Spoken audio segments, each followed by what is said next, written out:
I'm here, Reggie. How are you? I'm good. I'm good. Hold on 1 second. We are good, man. We want to hear your story. So go Yes, ahead. sir. Yes, sir. We're an amazing Zoom, and my God, God bless you, Robert. Um, like, Thank you, man. Appreciate that. yes, sir. Yes, sir. My name is Jeffrey Payton. I was diagnosed with diabetes about 10 years ago, a little over 10 years ago, type 2.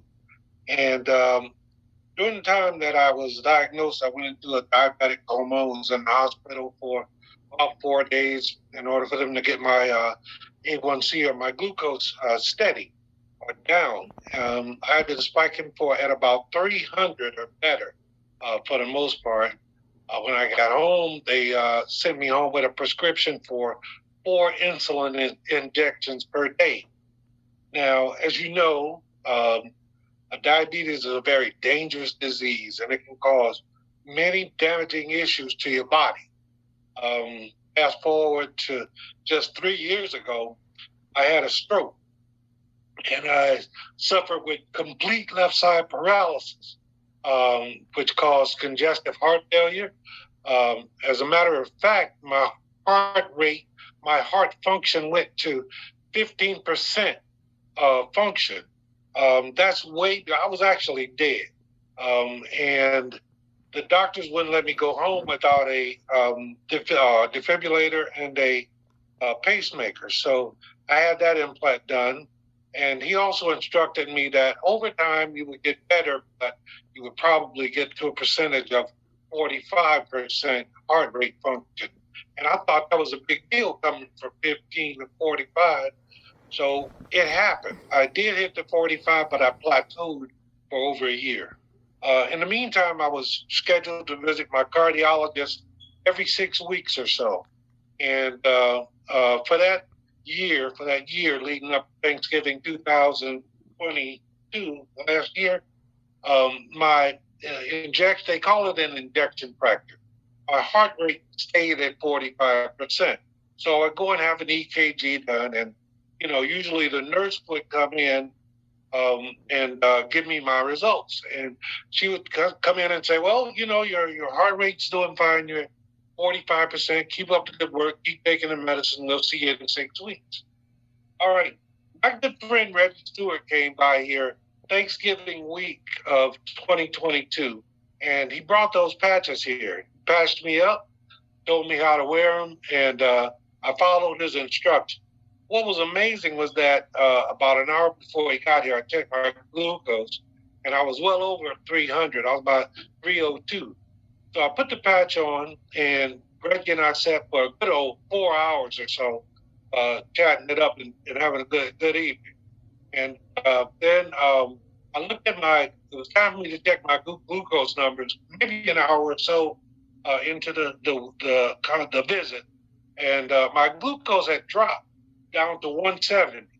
Um, that was very surprising to me. I thought it was just, it was a good thing that was happening. I didn't contribute it to the patch because I forgot the patch was even on. In the meantime, I followed his instruction. I wore the patch 12 hours on, 12 hours off for 3 days. Little did I know that we were going to be at the same event, holiday event at the same time. And at that point, I was Thanksgiving Day, and I was pretty much a glutton. I ate everything that was there, and they had an amazing feast. My friend Alfonso and Tina Fair invited us over, and boy, what a wonderful time we were having. And I wanted to participate in all the wonder. So, so because of that, I didn't bother to check my glucose numbers before I ate all this festive food. I just commenced eating. So after I had eaten, and I ate cakes and pies and pop and sodas and everything, I checked my glucose numbers, and I was preparing to pull out my pen needle to give myself an injection, and my glucose numbers read 122. I had to tell everybody. I had to tell somebody. And that blew me away. Fast forward 6 weeks from there, it was time for me to visit my cardiologist. Now remember, my injection factor or my heart rate was at 45% back in November. After wearing that patch for only 6 weeks, my cardiologist came into the examining room after I'd had my EKG because like I said, he was normally sending the nurse in. This time, he brought the information in himself. And he said, Jeff, I've got great news for you. I said, well, what is it? He said, your heart rate is actually functioning at 60%. Now, that's a 15% increase from the Thanksgiving holiday. Now, in layman's terms, 60% heart function is equivalent to 100% heart function. So with that being said, 100% heart function means that the pacemaker, I was no longer relying on the pacemaker or the defibrillator. So the patch makes sense.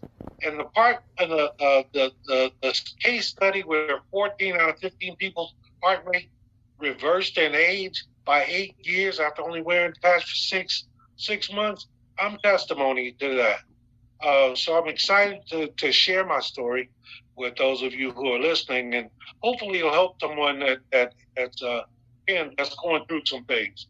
I want to thank you again, Reggie Stewart, and the entire LifeWave team, and take it away, man. Thank you, man. Powerful testimony, Jeff, and we certainly appreciate that, man.